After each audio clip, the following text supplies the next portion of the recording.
So after 50 years, Steven Spielberg's first big movie and the original summer blockbuster debuted in theaters. Now, I obviously wasn't there when this movie debuted in theaters, but my mom was, I think, about 8.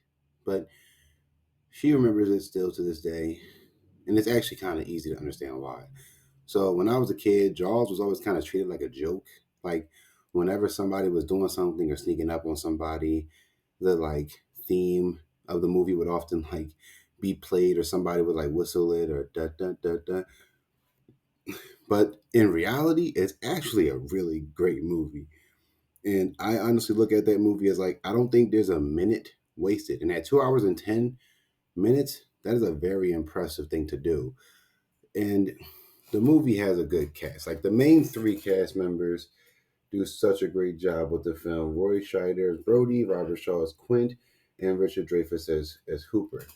And all three of them do really great with each other. Now, unfortunately, there was so much production hell with this movie. I know, like the animatronic shark, Steven Spielberg said was just hell and wouldn't cooperate with them.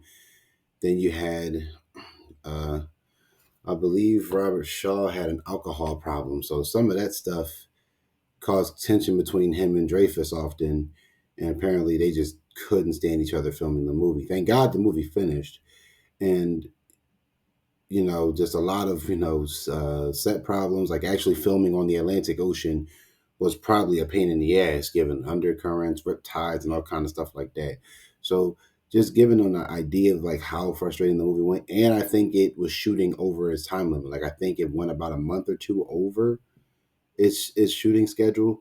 So it was supposed to come out Christmas 2020 1974. It was supposed to come out Christmas 1974. And what happened was, yeah, they overshot because they were just not getting stuff done how they needed to. A lot of arguments, a lot of fights. And though Spielberg himself even thought he would never direct another Hollywood movie again. But here's Jaws, the 1975 classic. It is the original summer blockbuster that gave us blockbusters for years to come. It is responsible for blockbuster season, and it is honestly still really cool to this day. I honestly think it might still just be the best shark film ever put to screen. And Steven Spielberg, I know you went through hell making this movie, but bro, you put together a solid ass film. And just to show you just how talented he was. You know what I mean? That's pretty much jump started his career. And I know even complimented by John Williams' incredible score. And even he has said this has jump started his career. He was like, yo, this movie really shot me into stardom, which and then following next year, he has a Superman scene. So let's think about it. This movie is responsible for John Williams and Steven Spielberg really being who they are today, right? So with that being said, I think Jaws is just a really great film. I love the setup. I love the dynamic. The opening scene has got to be so iconic, right? A woman goes swimming in the beach. Probably was going to let the ball hit, but he was too drunk to get his clothes off. And then she gets attacked by a shark. And it's like, dang, I forgot how intense Jaws was. I haven't seen Jaws in a long time. And the fact that the movie's PG is like crazy because, they find the girl's arm in the sand, which, by the way, the prosthetic arm they thought was too fake. So they like buried a cast member, a woman cast member, or like a crew member under the sand and just had her arm sticking out so it would look more realistic. That's dedication. Um, so, it goes from that.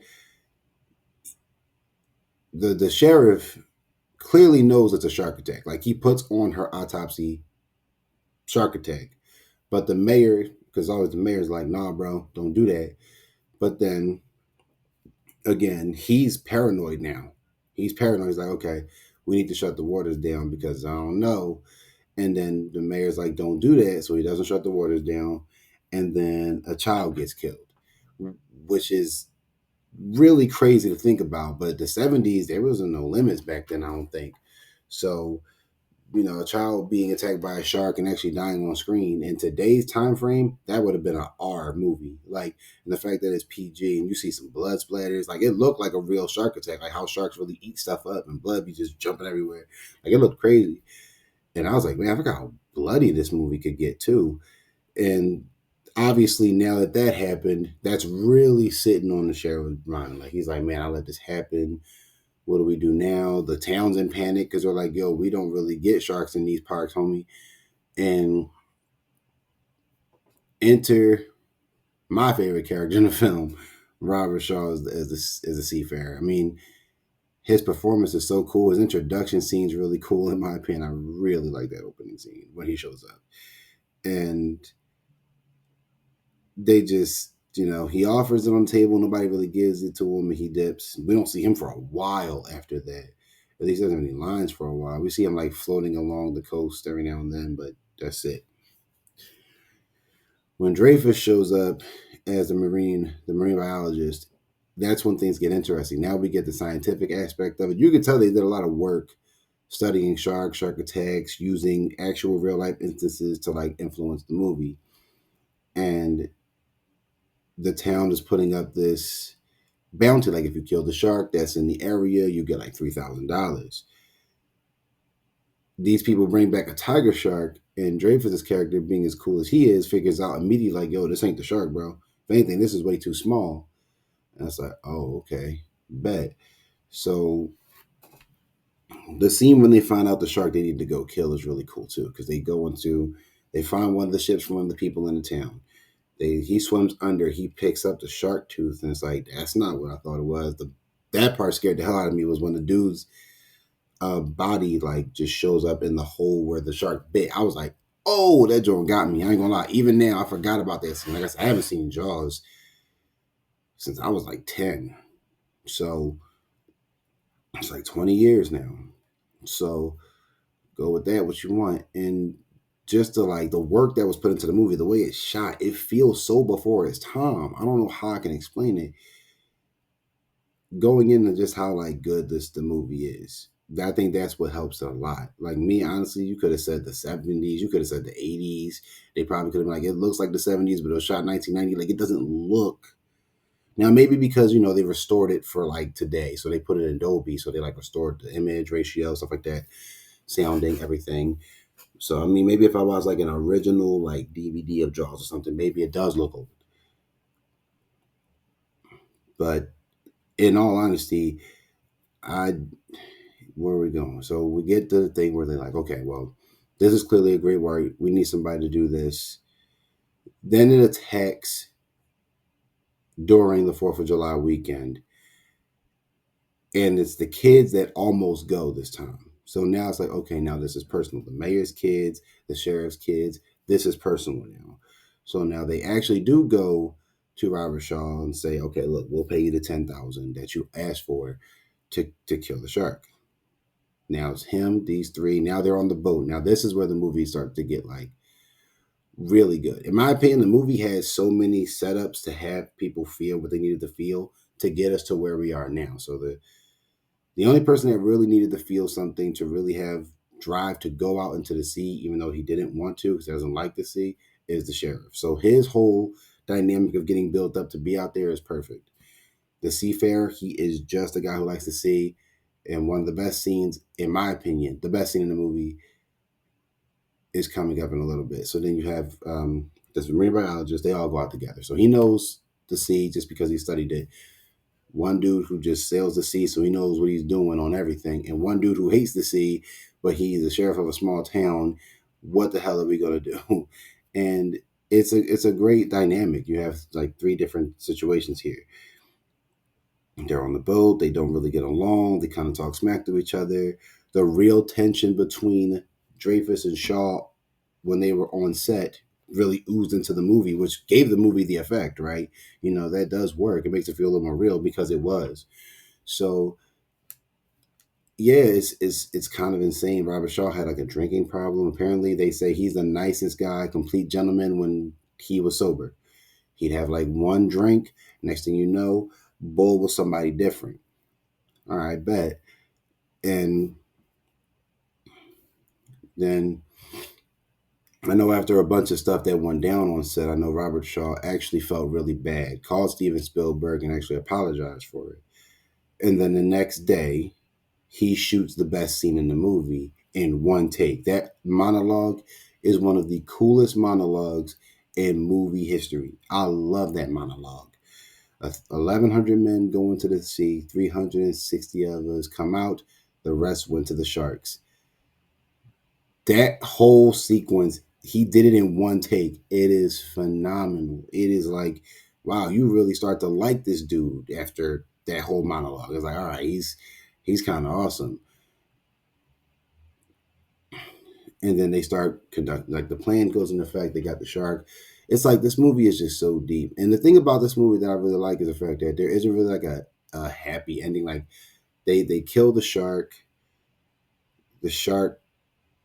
dies, and the movie just ends. Like there isn't like a we're going back to town to celebrate.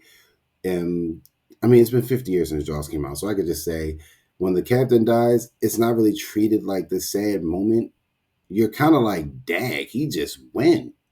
Like that's crazy, bro. Like you don't really have time to really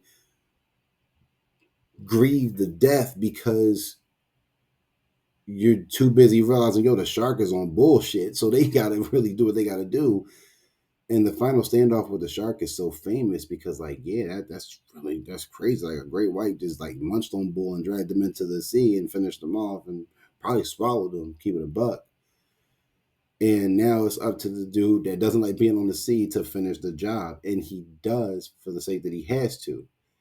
That was some real thorough stuff right there. Like that's triumph. That's like fear, triumph, and then like victory. At this, like it's just all in one sequence.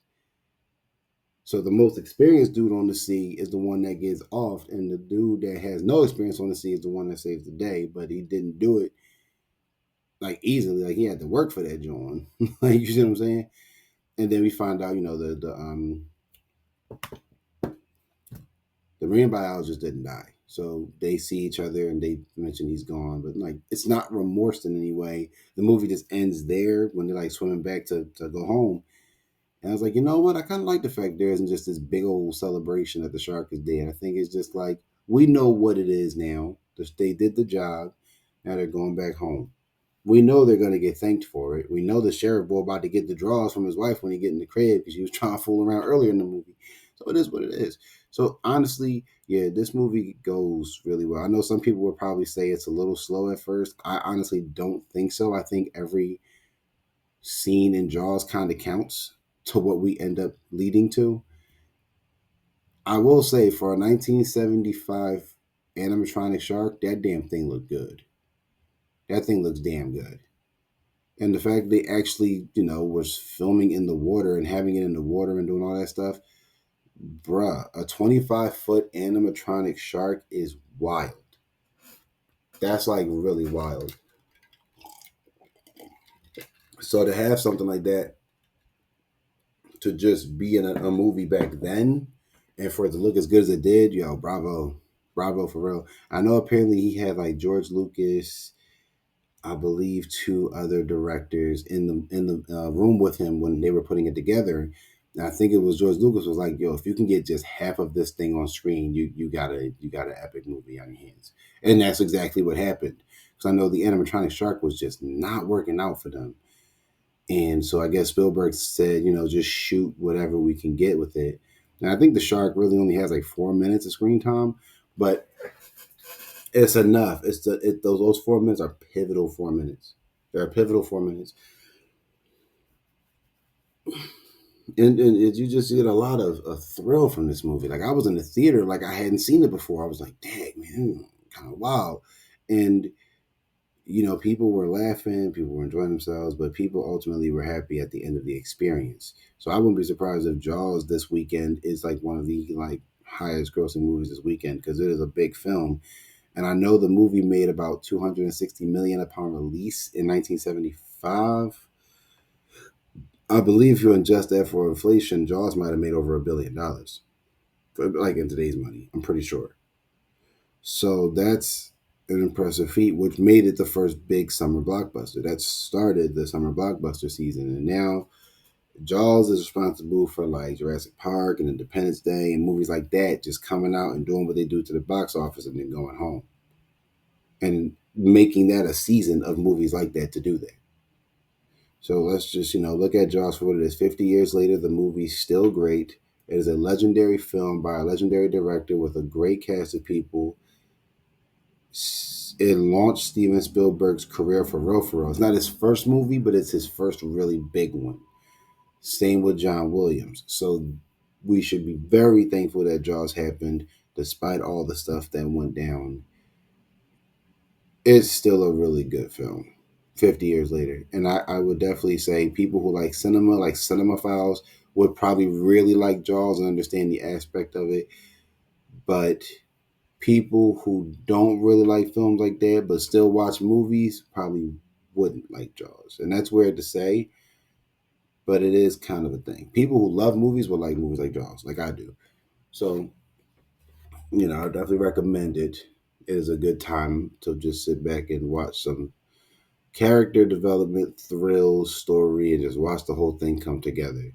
It makes sense for why Steven Spielberg became one of the biggest directors of all time. It absolutely does. So with all that being said, you guys sat here with me long enough and made it this far. Smash the like button, comment, and subscribe for more, and I'll see you all on the next one.